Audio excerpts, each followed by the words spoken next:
और आगे बढ़ेंगे। देहरादून से इस वक्त की बड़ी खबर का रुख कर लेते। देवस्थानम बोर्ड को भंग करने का प्लान।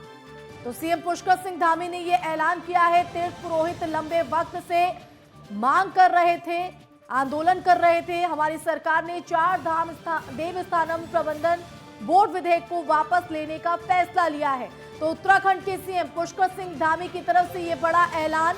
तो देहरादून से इस वक्त की ये बड़ी और अहम खबर आपको दे रहे हैं। तो देवस्थानम बोर्ड को बंद करने का ऐलान यहां पर किया गया है। लगातार इसको लेकर लंबे वक्त से जो तीर्थ पुरोहित है उनकी तरफ से मांग यहां पर की जा रही थी और अब कहीं ना कहीं उस मांग पर गौर फरमाते हुए पुष्कर सिंह धामी की तरफ से ये बड़ा ऐलान हुआ है। तो देहरादून से इस वक्त की बड़ी खबर आपको दे रहे हैं। देवस्थानम बोर्ड को भंग करने का ऐलान मुख्यमंत्री पुष्कर सिंह धामी की तरफ से किया गया है। तो तीर्थ पुरोहित लंबे वक्त से यहां पर आंदोलन इसको लेकर कर रहे थे। हमारी सरकार ने चार धाम देवस्थानम प्रबंधन बोर्ड विधेयक को वापस लेने का फैसला लिया है। तो उत्तराखंड के सीएम पुष्कर सिंह धामी की तरफ से ऐलान।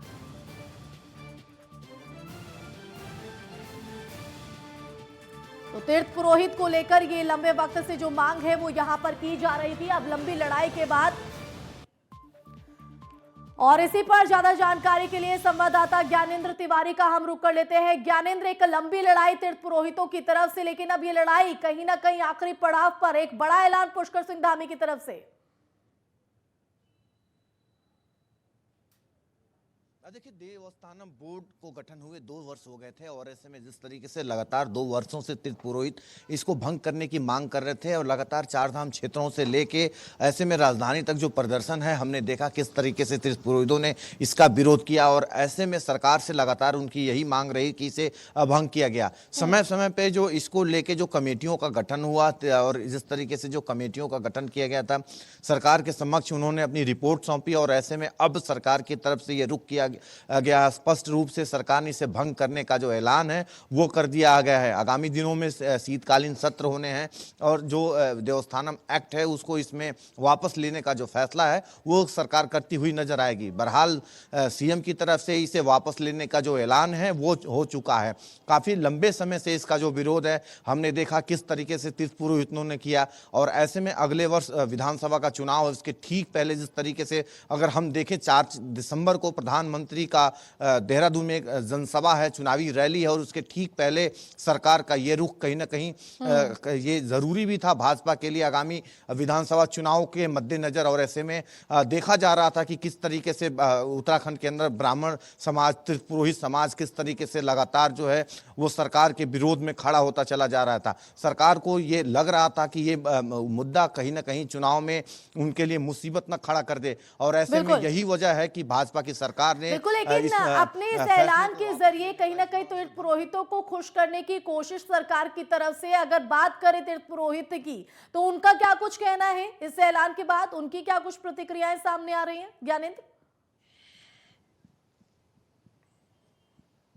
देखिए, तीर्थ पुरोहित लगातार यही बात कर रहे थे जब भी उनके प्रदर्शन हुए, क्योंकि लंबे समय से वो तीर्थ पुरोहित इसे भंग करने की मांग कर रहे थे। देवस्थानम बोर्ड की जब पिछली कहीं ना कहीं 2019 में जब इसका गठन किया गया था त्रिवेंद्र सरकार में, तभी हमने देखा था कि तीर्थ पुरोहित लगातार इसका विरोध कर रहे थे। समय समय पे ये विरोध हमने केदार घाटी में भी देखा, बद्रीनाथ में भी देखा, क्योंकि जिस तरीके से 51 मंदिरों के को इसमें संरक्षण के तहत रखा गया था, जिसमें 4 धाम जो मंदिर है, चारों धाम हैं उन्हें भी रखा था और ऐसे में समय समय पे 4 धाम के जो पुरोहित हैं उनके प्रदर्शन हमने देखा और ऐसे में अब सरकार ने इसे वापस लिया है तो तीर्थ पुरोहितों ने इसका स्वागत किया है और उनकी यही मांग भी थी, क्योंकि हमने देखा कि कुछ दिन पहले देहरादून में किस तरीके से सचिवालय कूच तीर्थ पुरोहितों ने किया और ऐसे में लगातार ये उनकी मांग थी सरकार से इसे बंद किया जाए। उत्तराखंड में देवस्थानम बोर्ड की जरूरत नहीं है, ये बात उनकी तरफ से किया गया था।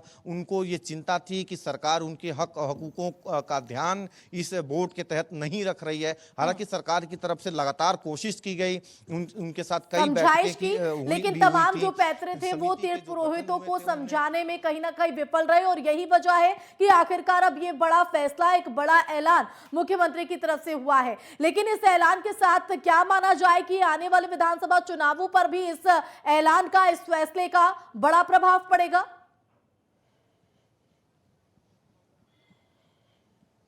देखिए सरकार ये बात समझ रही थी कि जिस तरीके से लगातार इसके विरोध हो रहे थे, एक बड़ा कुनबा है तीर्थ पुरोहित समाज का उत्तराखंड के अंदर, मंदिरों में चार, खासतौर चार धाम क्षेत्रों में, और ऐसे में तकरीबन 3 से 4 ऐसे विधानसभा सीट हैं जिसको माना जाता है कि काफी प्रभावित कर सकते हैं ये समाज।